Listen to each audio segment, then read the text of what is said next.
कल हमने महाभारत के रचयिता वेदव्यास जी के बारे में जानकारी प्राप्त की थी। अब हम महाभारत के निर्माण की प्रक्रिया के बारे में अध्ययन करेंगे।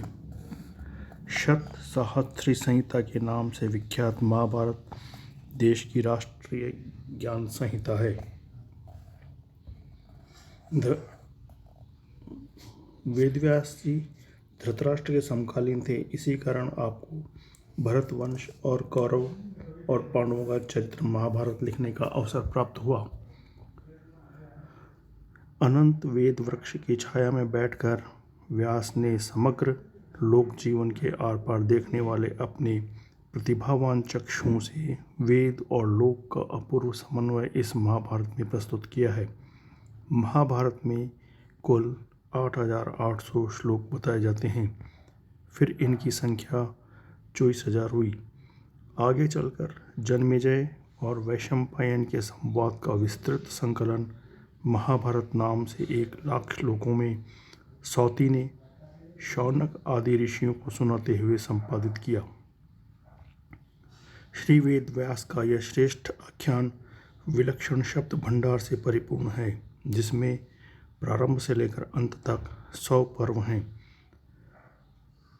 सूक्ष्म अर्थ और न्याय से युक्त, वेदों से अलंकृत, नाना शास्त्रों से उपबृहित, विलक्षण रचना कौशल से संस्कार संपन्न भारत के इतिहास और पुराण की ब्राह्मी संहिता का नाम ही महाभारत है। अत्यंत धर्मयुक्त है। कहते हैं कि 3 वर्षों के सतत परिश्रम से इस ग्रंथ की रचना हुई थी और यह रचना केवल व्यास के द्वारा ही हुई थी। महाभारत के 3 रूप जय, भारत तथा महाभारत, ये इसके 3 रूप बताए जाते हैं। हालांकि किसी अन्वेषक ने अपनी खोज में इन तीनों ग्रंथों का अस्तित्व अलग अलग रूप नहीं बताया है, पर स्वयं महाभारत में उन तीनों नामों की चर्चा है। मंगलाचरण में ग्रंथ का नाम जय लिखा है, जिसे स्वयं व्यास ने धर्म चर्चा के अवसर पर वैशंपायन को सुनाया था। जय से पांडवों की विजय का बोध होता है। धर्म चर्चा के अवसर पर वैशंपायन को व्यास के मुख से सुनाए गए ग्रंथ जय में 8,800 श्लोक थे। यह मान्यता आज भी प्रचलित है।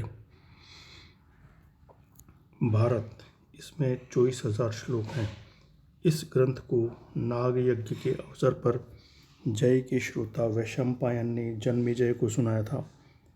इसी भारत में विविध उपाख्यानों को जोड़कर 1,00,000 श्लोकों का यह महाभारत बना, जिसे लोहमर्षण पुत्र उग्रश्रवा सौती ने नैमिषारण्य में यज्ञ के अवसर पर शौनकादि ऋषियों को सुनाया था। कतिपय विद्वानों की मान्यता है कि जय रचयिता व्यास, भारत के रचयिता वैशंपायन तथा महाभारत के रचयिता लोहमर्षण पुत्र उग्रश्रवा सौती हैं। जब अन्य विद्वानों की धारणा है कि जय और भारत एक ही ग्रंथ के पर्याय हैं, तो भारत इसका संक्षिप्त रूप है और इसके रचयिता 3 न होकर एकमात्र व्यास ही हैं।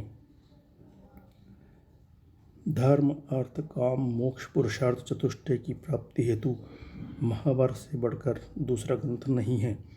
तप, दान, दया, क्षमा, उदारता, शरणागत वत्सलता आदि से जुड़े अनेक आख्यानों को जोड़कर साधु, सन्यासी, तपस्वी और भिक्षावृत्ति पर जीवन यापन करने वाले वर्ग ने इसके कलेवर में कहीं न कहीं कुछ वृद्धि अवश्य की होगी।